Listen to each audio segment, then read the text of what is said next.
why? Why do we need to engage with employers for adult career pathways? That's a big question, and I'm going to turn it over to this adult career pathway sort of fully realized pathway that we have established. We have an example here, and this would be for healthcare, specifically looking at a registered nurse pathway. When we're looking at adult career pathways, we want to find out if there is a clear employment gap so that we can help fill in that gap and work backwards. We can begin with having, for example, an on-ramp for the low intermediate students. This example would be maybe an introduction to healthcare or an English for healthcare class.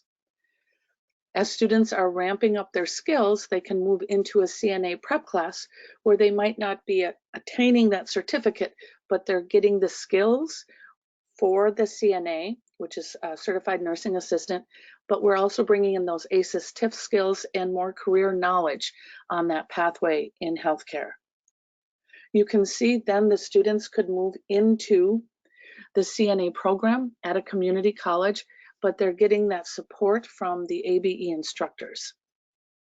Students then would be ready to move into that credential, that degree program, either 2-year or 4-year, depending on the college, for a registered nurse. You can see that students can move off into other entry-level positions once they have some of the skills and career knowledge. That could be a CNA, a nursing assistant, a home health aide. As they move into that community college or technical college registered nurse program, they can get into that credential and that career pathway. You can see that in the lower level classes, students are working on more of their basic skills, which include reading, writing, numeracy, science, working on ethics to fill in that adult career pathway for healthcare. The ABE curriculum and instruction can happen at the first 3 levels. When you get into that credential, that's going to be happening specifically at the community college. That would be that degree. The community college, they work on the credential classes, which would be the CNA or the RN. Throughout this, we get navigation and support services either from the Workforce Center or from your CBO, your community organizations. I'd like to point out throughout this pathway, we are getting ideas and information from the employers. They are working on helping us develop the skills that students need to know and be able to do as they work up the pathway. We also are working with the employers to find out what is that clear employment gap. The employers are helping us improve the curriculum and instruction throughout. So you can see we have many partners when working with an adult career pathway, and employers are just one component. I'm going to move us along to Julie Dinkow, the ABE Transition Specialist at MDE, and she's going to explain many of the possible roles that employers play in an adult career pathway. Thank you, Heather. That was a great example of how adult career pathway actually works. What you see now on your screen are just a lot of different examples of ways that adult basic education can engage employers. And so why do we want to engage employers? There's a lot of different reasons, but basically they have a wealth of knowledge that they can share with us. Employers also have a better idea of what they need, and they can give us specifics about it that to particular employment situations that we just don't know until we know what they are until we talk to them. And ABE used to focus on helping individuals pass the GED exam, and that used to be enough for them to gain employment that paid a family-sustaining wage. And although jobs seem to be abundant now, many that pay a good wage really require further skill development, and that's where employers can help fill that gap for us. Employers currently need ABE and are more than willing now to work with us than in previous years. And the bottom line is, if you want to have an adult career pathway, you have to have employers. Preferably, the pathway is led by and driven by employers. Next slide, please.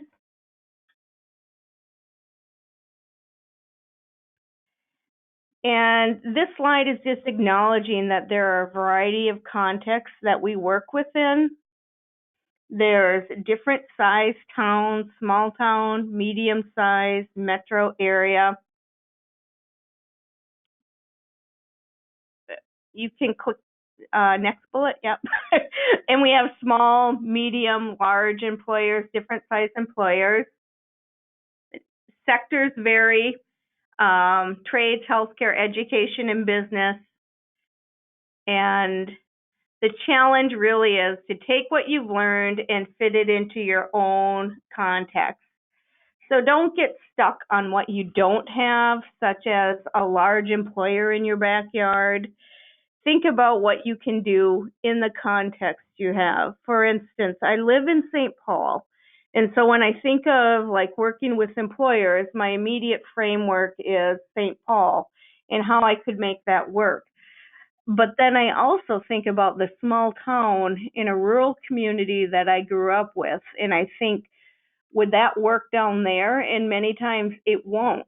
But I just need to change and look at the context down in that area to see what strategies actually will work down there.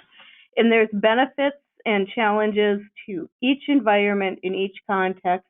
It's just moving forward with what you do have. Next slide, please. So what I'd like people to do is chat out what employers does your program partner with and what does the partnership involve. So I'd like to know what city or town you're currently in, even if it's regional or in an area, and what are you currently doing with that employer. And this could be anything like the slide previously showed all the different ways you can engage with an employer.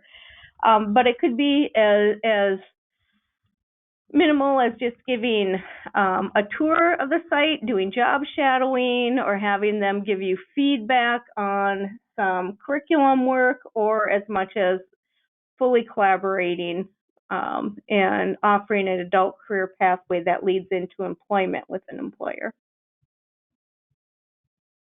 Julie, I'm just going to read out some of what people are chatting out. For example, I started the conversation by saying in Minneapolis Adult Education, where I teach, we partner with our local school district in working on helping students gain employment in nutrition services and within some of the child care settings.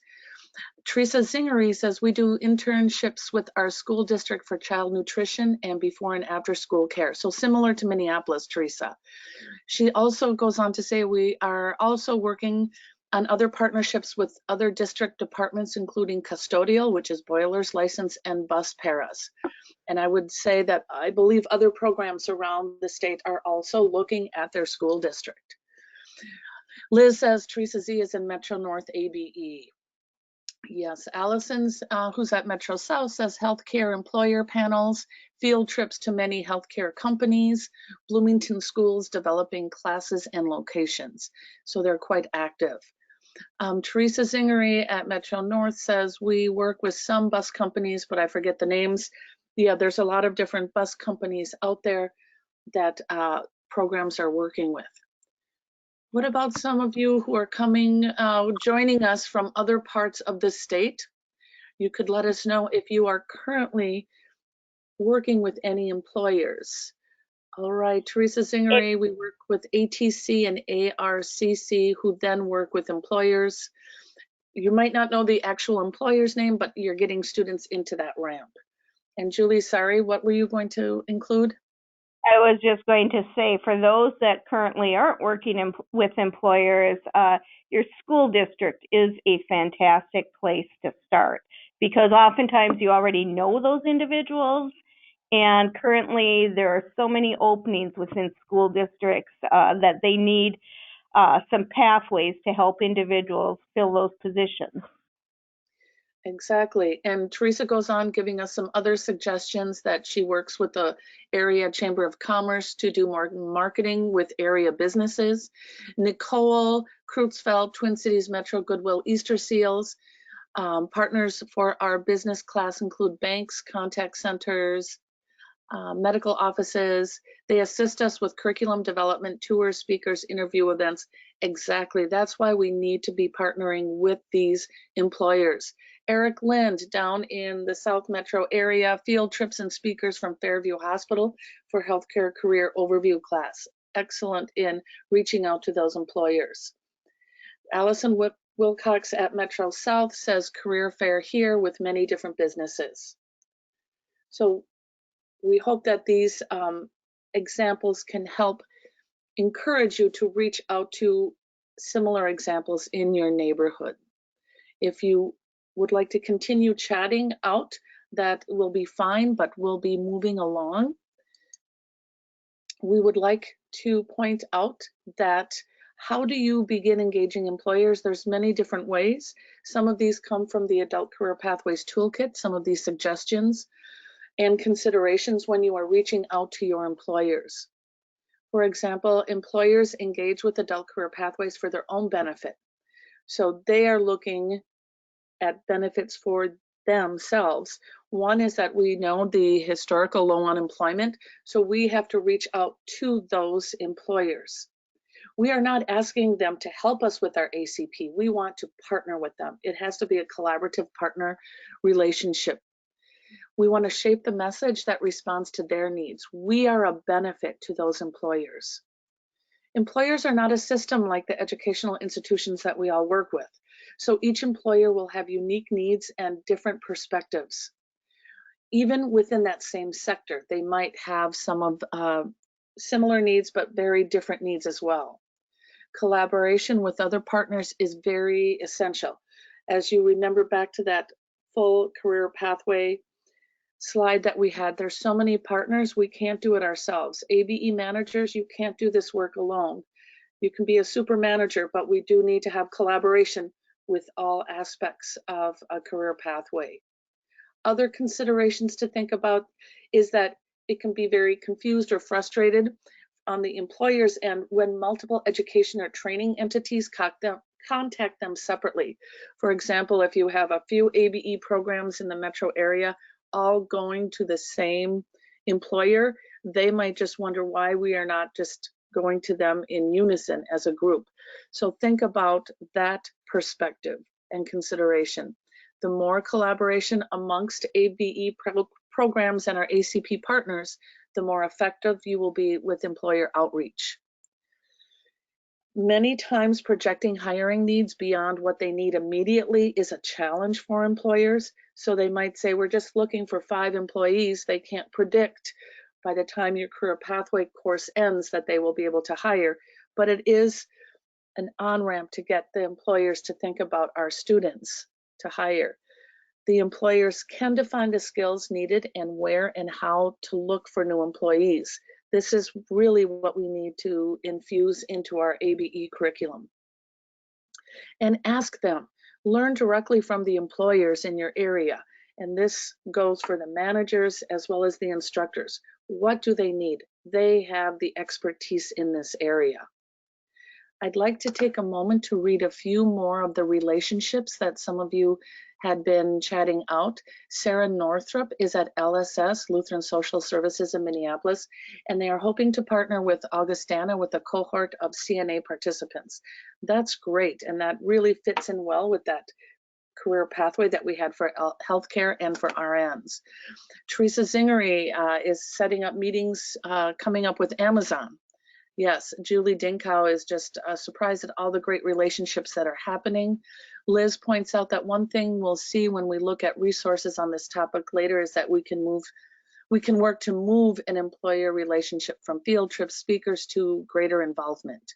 So an ABE manager can use that contact while trying to get a meeting and explore needs, as Heather is talking about now. Exactly. Allison says the Career Force Bloomington, Adult Options in Education, and Metro South work together. That is that idea of collaboration. They work together to connect employers and coordinate events to link students with employers. That's a great example on how you won't all go and each make a separate phone call to that employer or visit, but work as a team and collaboration. Thank you for chatting out. What I do in the classroom, I'm gonna say enough of the teacher talk. I wanna hear from our experienced ABE managers and instructors in the field and find out what they are doing on employer engagement from around Minnesota. So first up, we have Patty Fleege from Duluth. She's the Director of Adult Basic Education at Duluth Public Schools. And Patty is going to explain how she is working on employer engagement in the Duluth area. So Patty, if you can unmute yourself, you can take it away and I will advance the slides for you. Great, thank you. Hello, everyone. Yep, it's cold. It's really cold in Duluth, so I'm hoping you're someplace in a, a nice warm office and as you're watching this. So, you can, thank you. So Duluth Adult Ed, we are a consortium that also includes Hermantown and Proctor. And we do a number of career pathways and have employment engagement with, all of them, employer engagement with all of them. So we not only, what I'm going to speak about today is the health services career pathway, but we also do, we do an adult career pathway for CDL. We do an adult career pathway for CNA. We are we have partnered with and worked an adult career pathway with the Carpenters Union here in our local Carpenters Union. And then we've also done some manufacturing. I think that is the vast majority. But today I'm going to talk about the health services career pathway and how that has worked in conjunction with employers and how we've gotten employers onboarded to support that. Up to date, we've had 4 cohorts of students. So we have had 66 students enrolled in this particular health services pathway. 46 of those completed the bridge, and we've always kind of over-enrolled in the bridge, knowing that we were looking really ultimately for 12 to continue into the college-supported training. 40 have completed the entire program, and then that last bullet there where it says 26 plus have gained employment. 26 is the newest data that I have. We just had a cohort that graduated in mid-December, and we knew of 2 of them who had jobs waiting for them as they graduated, but others have been seeking employment, and I don't know what those numbers are exactly. So health services career pathway is a locally grown adult career pathway. It's a locally grown certificate, and I'll talk a little bit more about that as we get further on into this presentation. But so this first, why should ABE engage with employers and how does it benefit your students? One of the things, we have employers, especially in this health services certificate, who are really super actively engaged with our students. They oftentimes are present in class at least, or stopping into class at least once a week. They oftentimes are engaged in pieces of the curriculum. And so how does it benefit our students? Our students really see employers as approachable. They're not this sort of like mythical reality that they don't, that are I think that for our students who maybe have struggled with success on some level, they oftentimes see employers as having this power, and this brings employers down to a real a real approachable and manageable, I guess, for our students, kind of real people, right? And I think that that's really beneficial for our students. And our students see them as being invested in their success. One of the things that we've communicated through this structure that we've created for career pathways that we've communicated to the employers is that ultimately we think that it's great if the students see them as like cheerleaders, right? Like, go, yeah, you can do this. And I think it just puts this whole concept of gaining employment in a trained pathway as more approachable for our students, as more attainable for our students. One of the things that employers do for our students as well is they communicate the kinds of positions that are available. Health Services Certificate is really a certificate that is that our local employers see as allowing students to gain any number of entry-level positions. And so each of those employers describes for the students which entry-level positions that particular certificate will allow them to apply for. So there's some communication there. Employers also, explain what their employment skills are that they're looking for, just those general job skills and how important those are. They go over the process for applying. I don't know what it's like in your area, but every one of our healthcare employers here has a little bit of a different online presence for their applications. And so they go through that with our students and also explain sort of what the process for hiring for their institution is. And then they hold mock interviews as well. So I really feel like our students see these employers as being in their corner.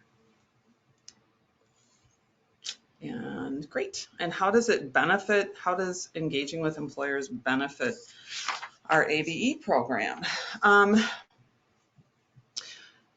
I think the employers see us as approachable and see our ABE program as extremely beneficial. And I'll talk about a number of things about that. We have been asked to provide, outside of this health services certificate, because of some of the sharing that has gone on between employers, we've been asked to do math prep for little groups of people who are applying into our aeronautics industry here, just as a means to get them ready for the application process.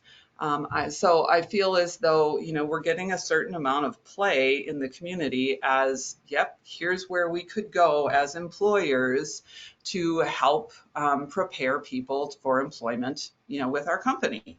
So I think that's certainly beneficial. I think that they see adult ed as a partner that they can rely on. We've certainly explained to any number of employers in the area how we can contextualize the skills that they see their people needing so that matches their industry. Obviously, to us, it means seat hours, and that's especially if you're working with a cohort of 10, 12, 15 people, those are significant seat hours. And then we look at employers as a potential future funding source, right? I mean, the more that those relationships are developed, that's certainly a huge benefit to our program. So, and there we go. How does it benefit our local employers? Right now, when we look at the LMI data, the labor market industry data for northeastern Minnesota, there is an additional 3,057 positions that will be created for healthcare by 2026, and that does not include positions for which retirements are happening. right? So there's going to be this significant number continuing to grow of healthcare positions. So employers are extremely aware of that. They are looking for how are we going to meet these needs, and certainly they can see adult ed as one of the answers to that. We can create a pipeline for employment, and we can address what I think that the employers are pleasantly surprised about, maybe, is that a sector of our community, people that maybe have been academically skill deficient and therefore not ever really seen as a reasonable sector by which positions could be attained. I think, all of a sudden they're like, hey, this can work, right? You have a group of people that maybe they are not as academically gifted as, some of our other employees, but that doesn't mean that we can't get them to that place. And so definitely, I think they see adult ed and this engagement that we're doing with them as beneficial to their future.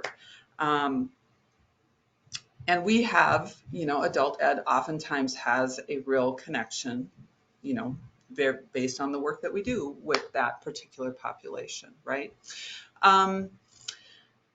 Talking really a little bit about how we developed this healthcare pathway and who the members are that are included in it. So this pathway was created in conjunction with the Workforce Development Board Career Pathway Committee. Okay, so we, our Workforce Development Board, and I have a seat on that,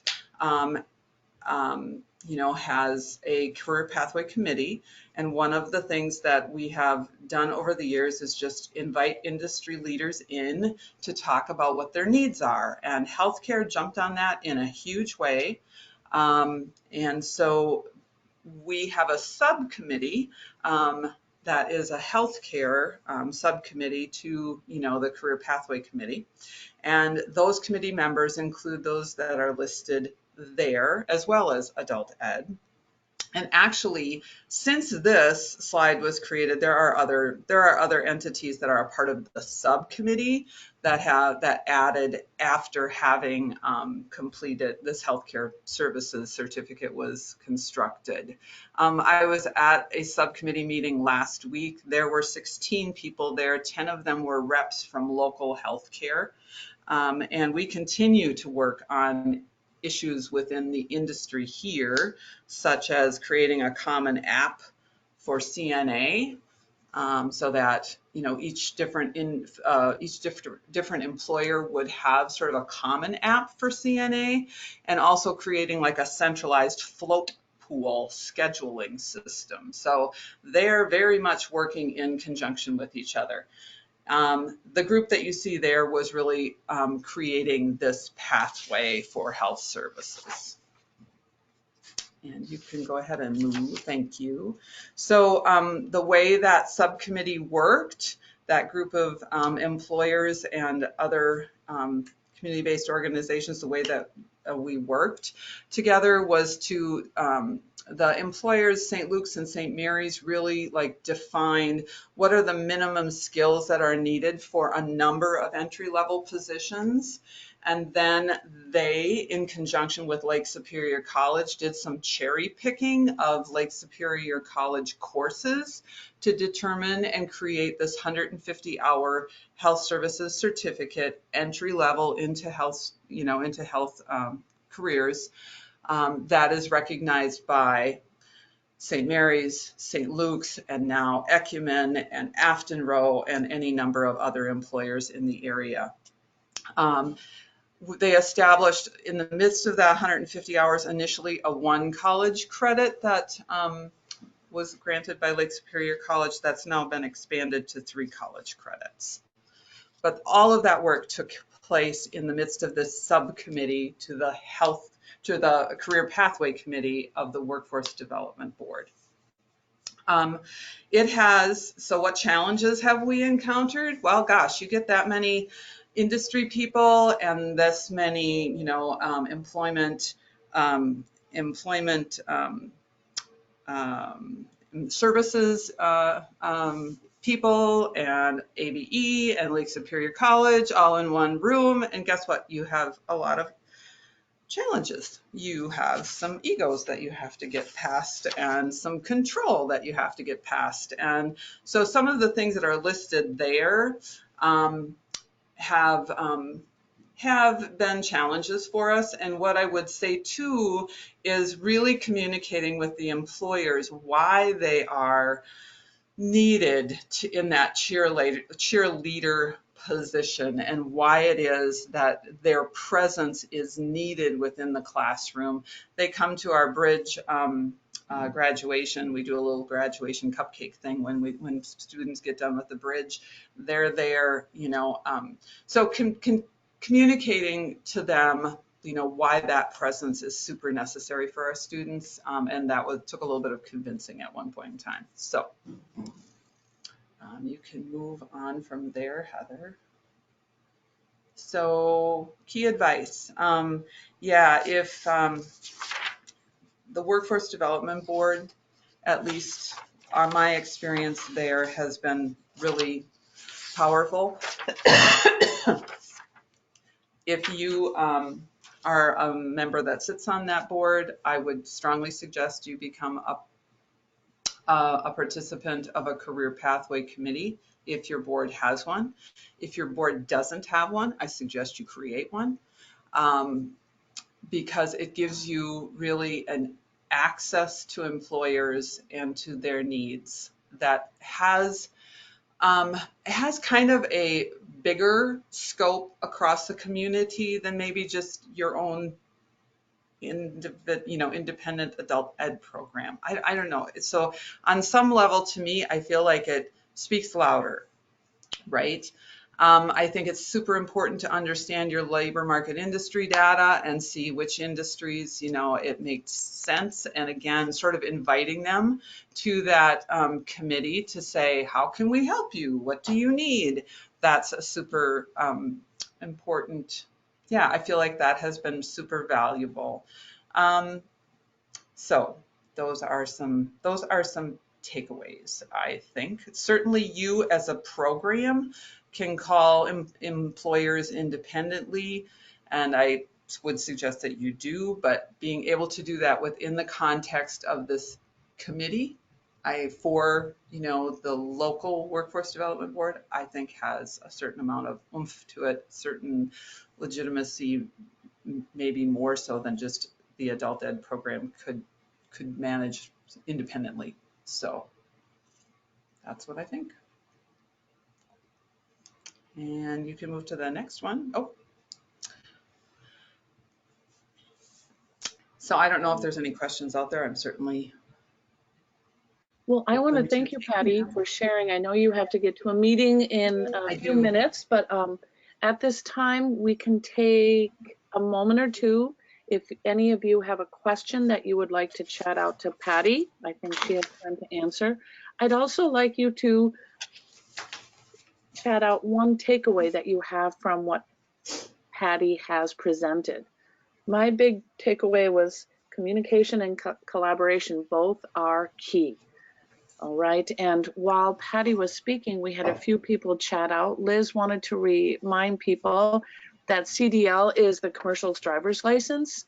I believe that is in probably many labor market industry data and information that people might find that as a career pathway. Laura Malad says, I agree, employers need to share face-to-face with the potential employees, and students need to hear what is expected. Yeah, I think it is amazing that your employers visit the classrooms.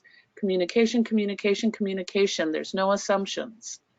One of the things, it can just pops to my mind that I didn't say is that one of the pieces that I think, and you spoke to this, one of you spoke to this a little bit earlier, and I think it has been very important, is that, we have the city of Duluth workforce. They are employment providers, right? Employment service providers. We have SOAR Career Solutions also in that role, and Community Action Duluth at times has been in that role with this group. And at the moment, they've stepped back for a little bit, but our understanding is they're coming back in at some point in the near future. And by doing this work together, it's as though, while you have to work through some of the complications and so on, but by having all three of them together, it has just it deals with local competition in a way that, it sort of dissipates that on some level. Great. Patty, some other people, their big takeaway is having that Career Pathways Committee or a subcommittee at the Workforce Development Board. So I think that is a great takeaway that managers can approach their Workforce Development Board about. Liz chats out that persistence in complex collaborations will always have some sort of challenge, and I would agree. Nicole is saying the labor market information is very powerful. Our employers love seeing that. Yeah, so if you can pull that LMI and then present it to employers and show how you can fit into that career pathway. You are more than welcome to continue chatting, takeaways or questions. I believe Patty has to leave, as I mentioned earlier, for a meeting, but we will continue getting some great information from folks around Minnesota.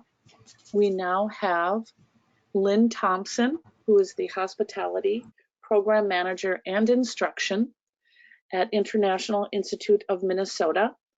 And I am going to turn it over to Lynn. I want to make sure she can unmute herself. And Patty, we want to say thank you for joining us. All right, Lynn.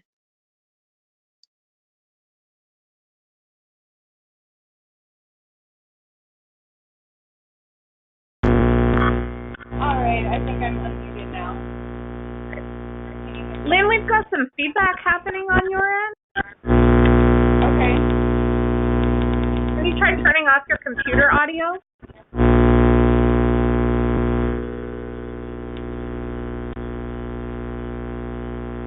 Is that better? No. Is that better? No, please make sure that the speaker on your computer is turned off.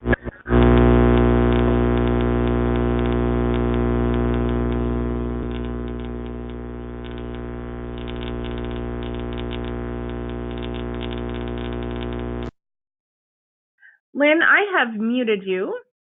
I'm wondering if you can try to join us via your computer audio.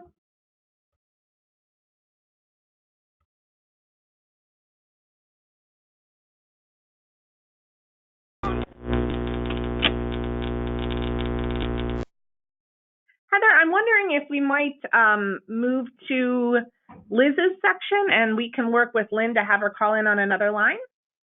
Yes, not a problem at all. We always have a plan B and C, okay? So I'm just going to advance the slides for those of you watching. It might be a little quick, and then we'll get to, Liz is going to show us some of the materials that she has worked on coordinating. I'm just going to be moving forward, and Liz can talk about the tools that are available for effectively engaging employers in adult career pathways design and delivery. So we will move forward. Lynn, I think Astrid will be working with you on this. And Liz, why don't you take it away? Hi, everyone. Glad to be with you today. Heather, can you confirm that you can hear me? Yep, we can hear you just fine. Thank you. I'll go ahead and advance the slide. I've been working with Atlas for 4 years now, and one of the things that we were committed to doing from the outset was to build a really solid resource library on the Atlas website. And we started thinking that we would focus primarily on, excuse me, a library of curricula in adult career pathways. And then over time, we developed a second part that is program development tools. So that's what we'll be primarily looking at today. To get to the resources, and I may or may not show you the navigation. I think I'll just use the slides to show you how it works. You go to the Atlas main page, and then on the main page now with this lovely new organization of the website, there are key activities, events, and resources, and we go to the resources section. And now there are 9 resource libraries. And so you'll go to that adult career pathways, and our little cog icon is what will guide you to where you want to go.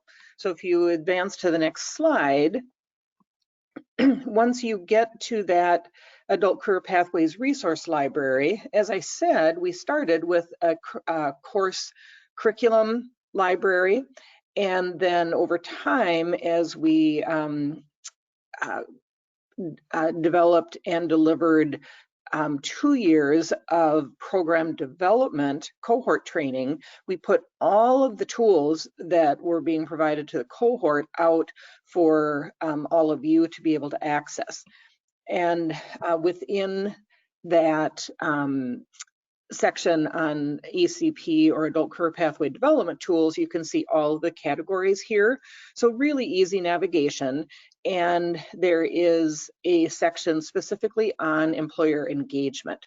So what I wanted to do was just show you a couple of what I think are really, really useful pieces in there. So we can go to the next slide. And one of the things that is in your materials section that is also then in the resource library is a 2-hour self-paced online course provided through Links, which is our national professional development provider in adult basic education. It's called Engaging Employers in Adult Career Pathways. And when we use this in the cohort, I created a note-taking guide to help focus the learning and really get the most out of it. And so when you go to the Atlas Resource Library, you'll find the link to the course and some instructions about how to get into that course on Links. And then it's really worth printing out or having open in Word that note-taking guide. And a couple of things that we heard from people who have taken that course. One is that we know we have a lot of expertise, and we're hearing from the field here in Minnesota today, but really appreciated perspectives from around the country, and then really that synthesis of the best practices. 2 hours self-paced, so you can do it whenever you need. And one of the things that I was remembering as Patty was talking is a really important part of this course is about communication with employers, that the language is really different. And if we show up with employers sort of using our education and ABE jargon, a lot of times we talk past each other.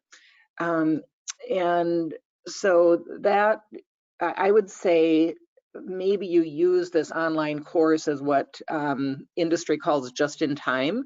So if you are new to employer engagement and are going to start into that, you just really ought to spend the time. And you could also perhaps do it with a couple of other colleagues within your program who are going to be involved with employers. So that is highly recommended.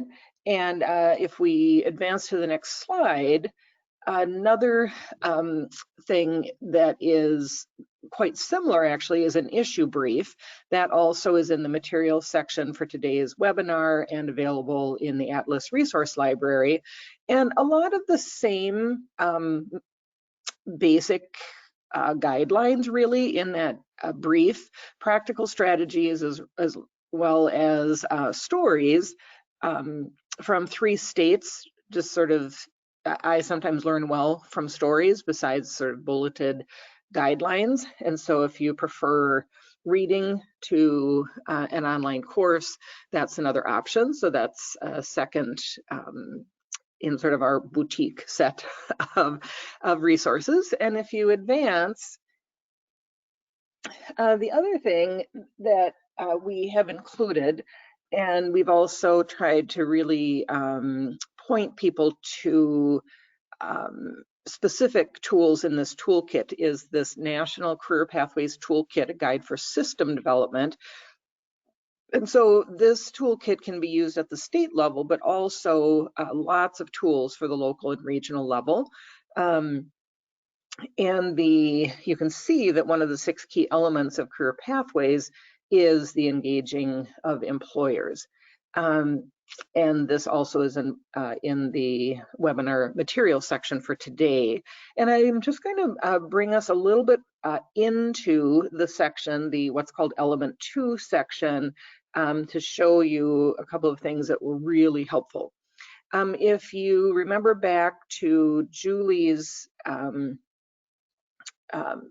segment earlier, she showed this sort of honeycomb graphic of lots of different ways that employers can be involved. So that comes from the toolkit, and we've used that to just help. If you just take that graphic and identify what are the kinds of things that employers are currently doing in your ABE program, and specifically in any career pathway work that you're doing, and then find a couple of things that you could work on to start to develop. In the toolkit, then it takes a next step to think not just about many and varied roles, but progressively developing the engagement of the employer. So level 1 just means you're starting their relationship. They're giving you some advice about what you should have in the curriculum. And then over time, you create more trust and credibility in the relationship, and the employer starts helping with actual capacity building. And then you can see this, this conceptual framework. And so it's always developmental. And again, I'm sure that both of our speakers today, as they think about their work from the field, could really trace this. And again, it's not always linear. Sometimes we even start at level 2 and need to sort of go back to level 1. But this is very helpful in that toolkit. And then if you go to the next slide, this is what the toolkit does, is they take that conceptual framework and then give you a very concrete tool. It's a thing that you can print out and use. And so in this case, if you're working in the healthcare sector, for example, or the transportation sector, you name that sector at the top, you identify employers that you maybe have started to work with, or are providing guest speakers or field trips or something, or just that you've identified in your community down the left-hand side. And then this is really a planning document. So the way we use this in the cohort is what's happening now, and sort of do that with one font or one part of this, and then where do you want to move that relationship? And then that's your strategic planning process. So I'll just show an example on the next slide.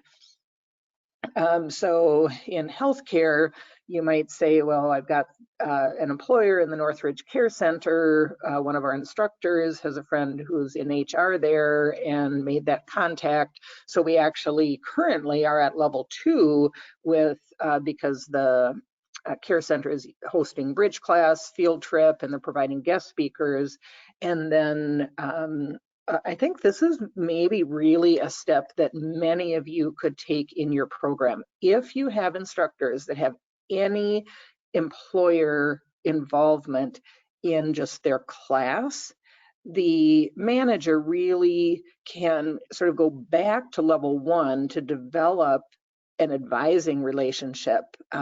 We have many stories from ABE programs where after the 3rd time you do this field trip and an HR person says, oh, what is this about? Who are these people? And they'll say, oh, are these people that we can hire? right? We know that the employment gaps are there.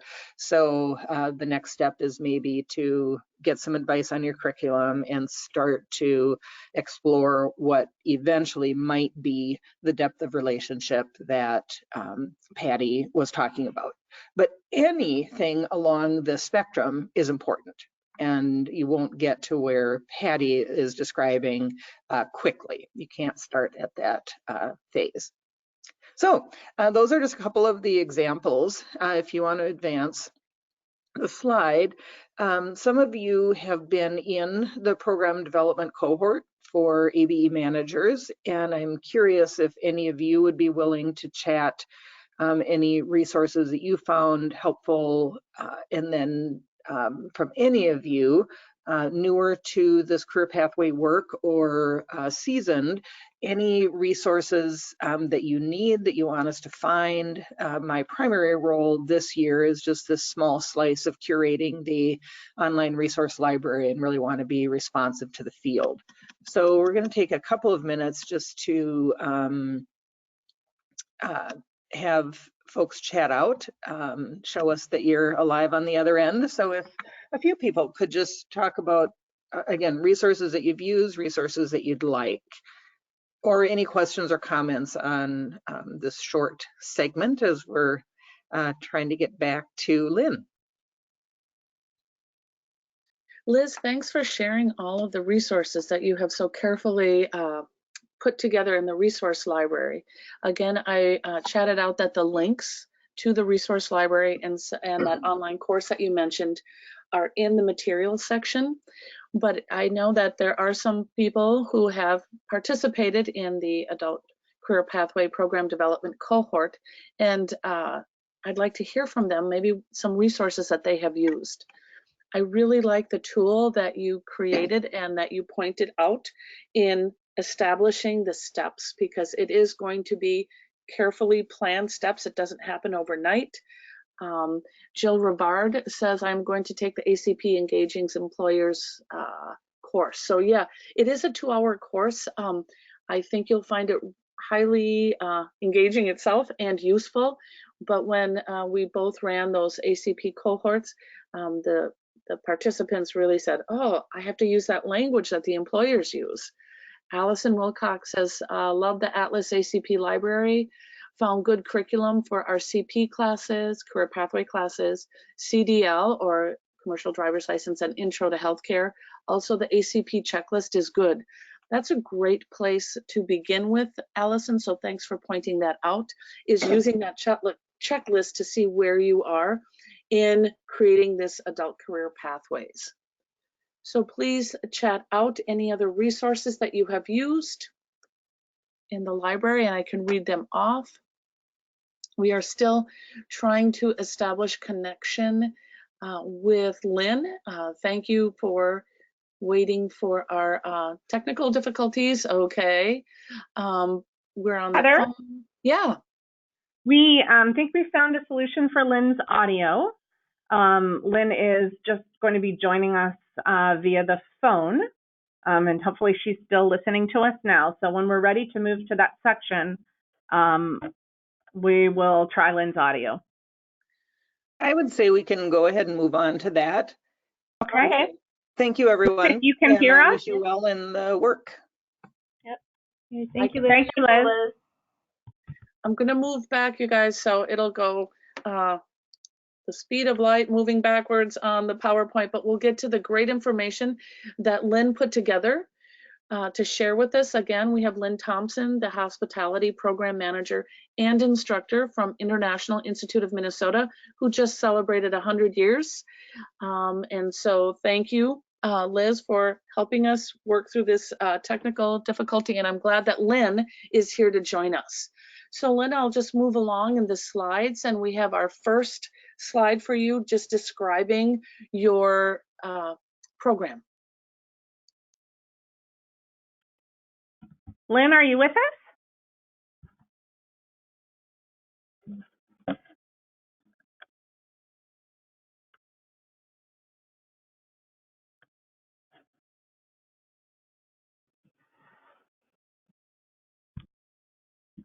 I'm not sure that we can hear Lynn at the moment, but we'll give another moment to see if One she's. more moment. Thanks, Laura, for chatting out that you love the resource library and the opportunity to glean resources and not having to recreate material. That is so important. We are adaptation specialists, as Patsy Egan likes to point out. That's what ABE teachers do best. And just having that ACP resource library with curriculum, we can modify it and adapt it to the needs of our learners. So thank you for chatting that out, Laura. Are we able to connect with Lynn? We are trying. Give us just a moment. We're going to try one more thing here. So Okay. thanks for your patience, everyone. Really appreciate it. We're trying to get her on a different phone line.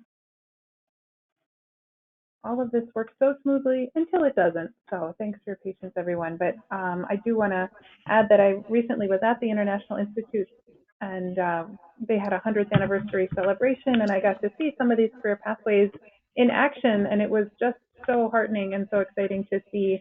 I got to chat briefly with Lynn when I was there. It's here in St. Paul. It's near the State Fairgrounds, and they have a number of different pathways. I'll just kind of talk a little bit about what I know, and then as Lynn joins us, obviously she knows much, much more. So some of the work they have going is around hospitality careers. In particular, working in housekeeping and in local hotels. And then they've also started a program around a dietary aid. So someone, for example, in a nursing home who helps to create the meals for the residents, and then also supervisor job training classes so that students can move up in those positions and not stay only in those kind of beginning level courses. Hopefully everyone can hear me. I'm speaking just from my limited experience with International Institute while we try to get Lynn Thompson back on the phone. A lot of good things happening at her organization. Look, she says here, she says 73 participants in a year. I'll go ahead and go to the next slide.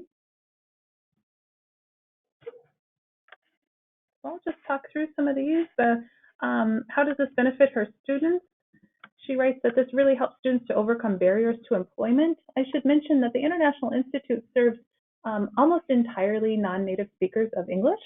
They do a number of other services in addition to career pathways and adult basic education. In fact, that's just one small wing of the things that the International Institute does. They do a great deal of refugee resettlement services and other kinds of outreach.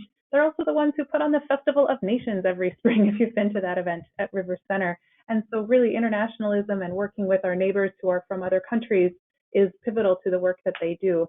And helping students to overcome barriers to employment, getting their foot in the door, really just starting, because if students are just new to the country or new to the workforce, perhaps they've been home with children for a few years, this is a way to have a family sustaining job right away. It doesn't take long to get through these programs that she has described to me. However, the idea that there is somewhere to go then with these supervisory opportunities and growth opportunities within their programs as well. Helps them see opportunities for careers in the U.S., not just jobs, but ways that they can really build a career over time. Helps them connect with quality employers. I don't know specifically which hotels they work with, for example, with the housekeeping, but I know they have several very strong relationships within the Twin Cities where they are able to not only just visit and see how it goes, but then establish some strong partnerships with them that I hope she'll say more about. And then helps us to speed up, of course, the job placement. When they've had these relationships, they know they come to the work already with this experience and with a credential that the International Institute has put together for them. Let's take a look at what's on the next slide. So how does it benefit the program? Well, employers help to educate students through mock interviews and on-site visits, and they inform their curriculum, their program. They really have developed it around the employers themselves. So I know they do a great deal of work around healthcare as well, and some of the healthcare, actually, when I was at the International Institute recently for that visit, one of the things they had was a room where they had set up nursing beds, and the students were practicing dressing patients and rolling them over and putting on various, I don't even know what they're called, various medical things happening where the students were pretending to be patients, gowns and such. Yes, there were some very tight socks, I believe, to assist with blood clots and things. So not my field, so I'm not sure what all was going on. But they have a whole room that looks just like a nursing room, a nursing home, for example. Okay, looks like we are about ready for Lynn to join us. So, okay, Lynn, can you hear us? Hello, can you hear me now? Yay! Yay! Well, I'm so sorry for the hassle, and thank you so much for all of your persistence in sticking with us here. Yeah. Well, I appreciate the opportunity to share what we're doing here at the International Institute. Great. Well, I'm going to go back. Actually, Heather's going to go back a couple of slides so that you can add more. I just spoke from my very limited experience, Lynn, from what I saw at your 100th anniversary and what I have gleaned from some of the materials, but I hope you'll say more. So we're on the slide that just says you have a hospitality career pathway, housekeeping, dietary aid. If you can speak a little more about what you have going on there. Yeah, right. So I think you did give some really great information about the Institute. We are a refugee resettlement agency, and through that, then we offer all these other wraparound services, including English classes, job training, immigration help. And so we have a couple career pathways. One is our medical career pathway, which offers the nursing assistant training, and that is over 26 years in the works. And then the program that I run is the hospitality career pathway, and we are about 6 years old and have been growing and developing just as the industry has been growing and developing. We offer 3 classes: the housekeeping, the dietary aid, and the supervisor training. And really our goal is to connect students at whatever ability level they are at with good quality jobs. So the lowest level of English can enter into our housekeeping training, and then kind of the intermediate level of English level is the dietary aid job, which is, and all of these are great on-ramps into our medical careers pathway or into any kind of upper level job. And then we added the supervisor job training classes as an opportunity for people who are working in the industry for a while and wanted a advancement in their career. And so we offer those classes for participants that with that higher level of English and that more experience in the job market. The other class that I wanted to highlight is our job club class. It's a 2-week class that just introduces people to the process of how to get a job. So of those 73 participants that we had this past year, over half of them have never had a job in the U.S. And so we're really working with individuals who are very new to the job market and have other barriers to obtaining that employment in those very entry-level positions. If you want to go on to the next slide. Yep, we're there. Go ahead. How does it benefit your students? Yeah, so it benefits our students in a lot of the ways that Patricia highlighted as well. Overcoming those language barriers, the difficult phone interviews that participants might have, a complicated application process that's very computer heavy, which our students may not have a lot of experience with or are comfortable with. It really just also helps them get the foot in the door, and like Patricia mentioned too, that employers aren't seen as scary or unapproachable, but really gives them that introduction into the workforce. And it connects them with quality employers. We see a lot of our newly arrived immigrants who get stuck in jobs where employers are not treating them well. And so we really work with employers that are going to be good for the employees. And it helps to speed up the job placement as well.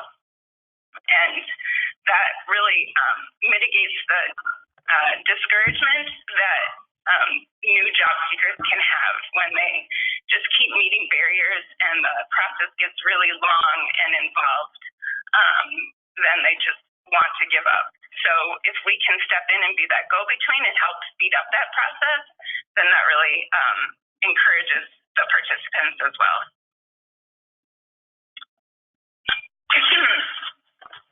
Excuse me. And then it benefits our ABE program when the employers help to educate the students through mock interviews and on-site visits. And that's really one of the highlights that a lot of our students talk about when we give them evaluations at the end of the program, is that it boosts their confidence. And really that is a lot of what we're doing in our programs, is boosting the confidence of the participants so that they know they can go into that interview and be confident that they have the answers, that they know what employers are asking and what they're looking for, and that they have the skills to do the job as well. And then we also use information that we get from the employers to improve our curriculum. And that's really helpful both in hard skills and soft skills. What qualities are employers looking for in employees? And every place is a little bit different, but it's really good to talk with all of those employers and to get that firsthand knowledge so that we can communicate that to our students and really prepare them well for what they're going to be facing and encountering in the workforce. We have incorporated some things into our curriculum, such as Point Quick Care, which is an online charting system that many nursing homes use. And that's been really helpful for our students just to get that taste of what kinds of things they might be seeing in the workforce and getting used to some of those technology things before they go into those interviews so that they can say, yes, I have some experience in this, and it's not completely foreign to them when they're introduced to it in the workplace. Let's see. Next.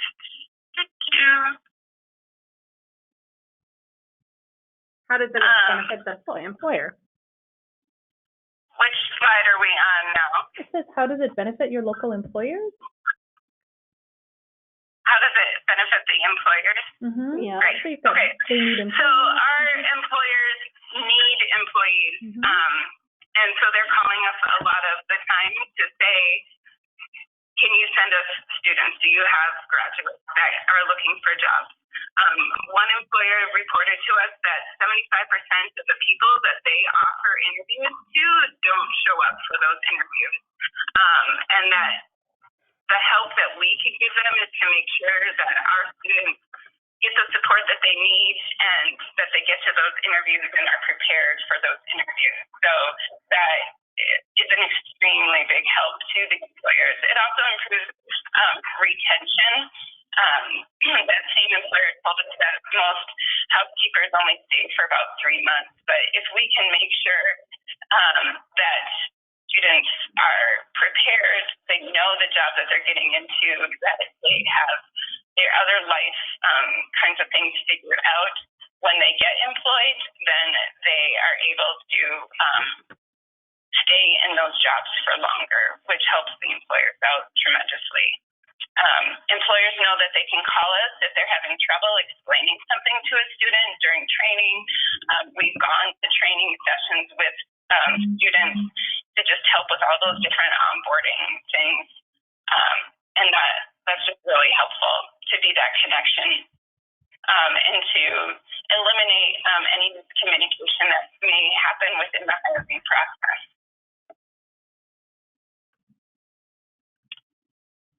Let's see. And the next slide,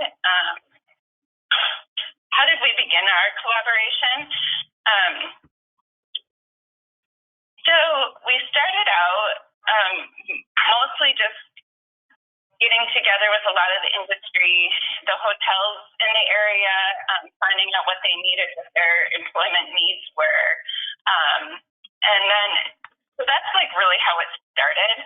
And now when we're making connections, it's a lot of employers are calling us or will identify certain areas or employers that we want to make connections with, and we'll call or email them with an introduction, explain what we do.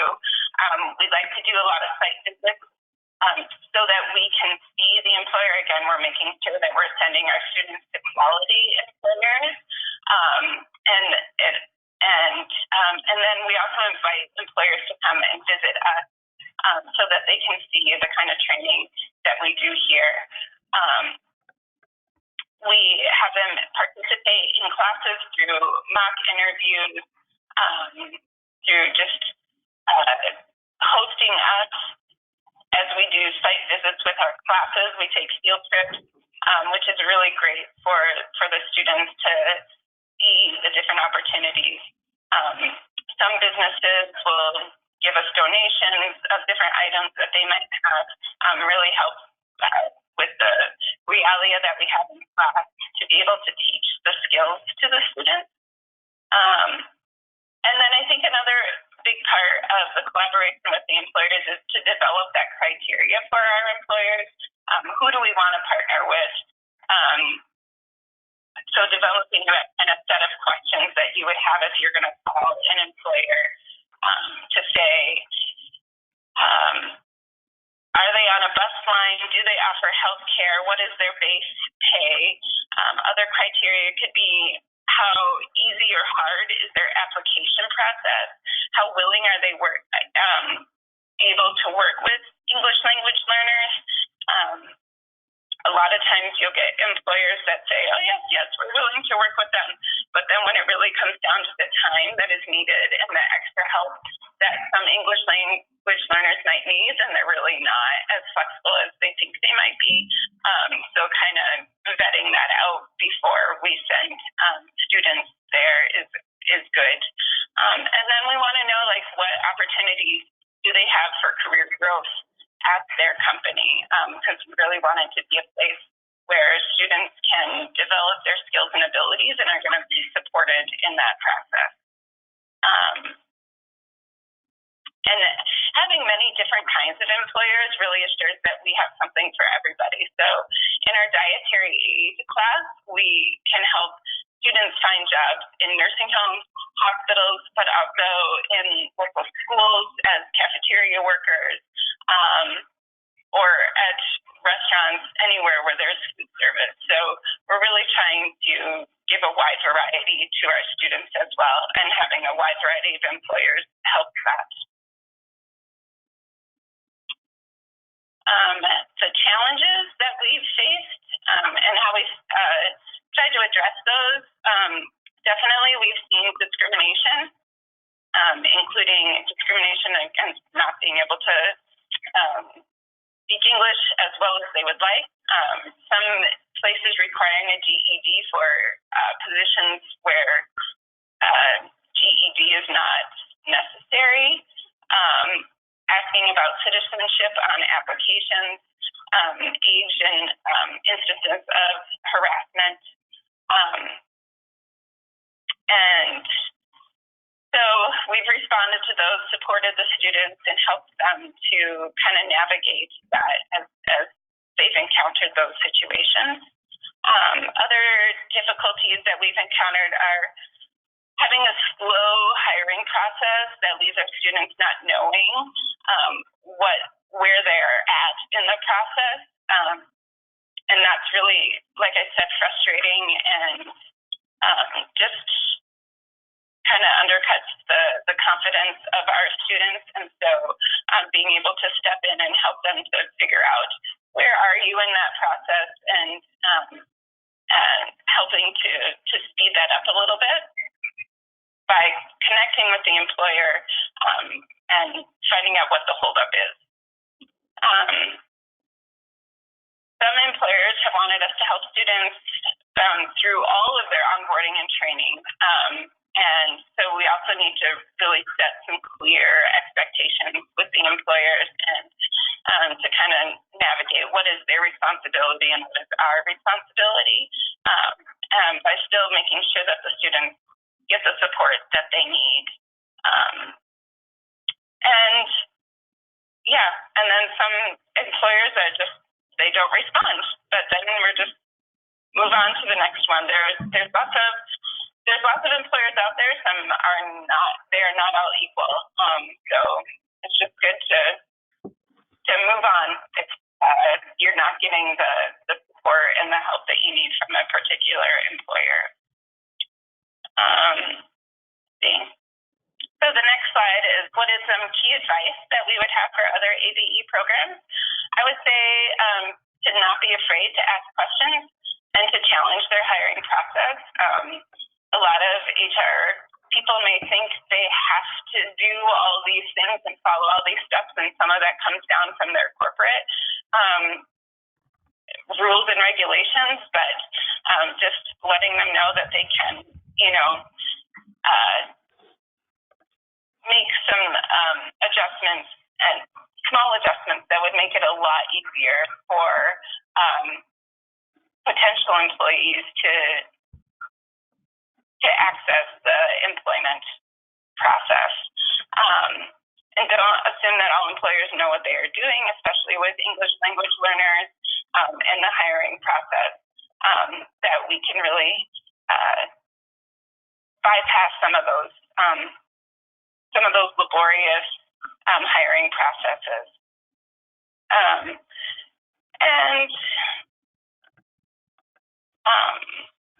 Let's see. Some employers just may not know how to communicate with English language learners, and that we can educate them on simple ways to get around those miscommunications. And to just not be afraid to step in and offer the support and help that we can give. And then what tools and resources have been useful? I found it to be really useful to have a clear flyer or a handout about our program that we can give to employers when we're contacting them, so that they have an idea of what we can do. We've created an email distribution list, and we send out program updates to all of our employers, and that kind of keeps them informed as to what's happening. And it also alerts them if there's trainings that we offer that could benefit their employees, like the supervisor class. If they have employees who they would like to develop into supervisors or managers, then they often can send them to us to get that training, and then we can send those students back to them as supervisors, which has been a really great partnership for some employers. And then we also have a database that tracks our employers. I think I saw a resource in here that's similar to that. We keep track of their contact info, their employment website, other notes that we might have about that employer, who we've had hired there before, and what that hiring process is like. All that's really, really important to keep track of and to keep updated as you're going through your employer relationships.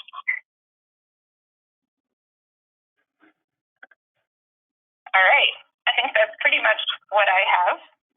Thank you so much, Lynn. We appreciate your persistence and flexibility as we troubleshooted the audio. I really appreciate you joining us. Yeah, you're welcome. Thanks, Lynn. And while you were speaking, Lynn, I just want to point out that some folks were sharing some information. Some people were saying that, yes, Liz was saying that the resource library, if people go into the Atlas Resource Library, if they just type in the search bar International Institute, they can quickly find the materials. Many of the career pathway curriculum developed by your program also included input from the employers, which is great. Laura said upfront expectations are acknowledged. So that I think is really important, expectations on both ends.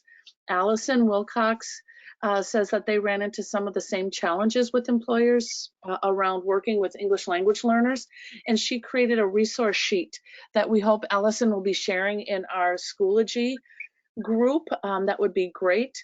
It would be wonderful if any of you have questions or a takeaway that you could chat them out right now in the chat box. And thank you all for putting up with our technology issues at the moment.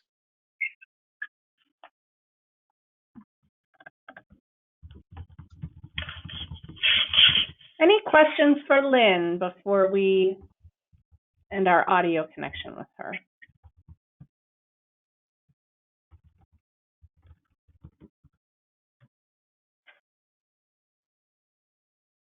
I'm not seeing any hands raised or anything in the chat box, but it would be great for you to connect with Lynn through the International Institute.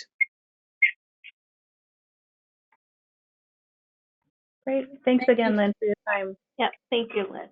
Thank you, Lynn. You're welcome. Thank you.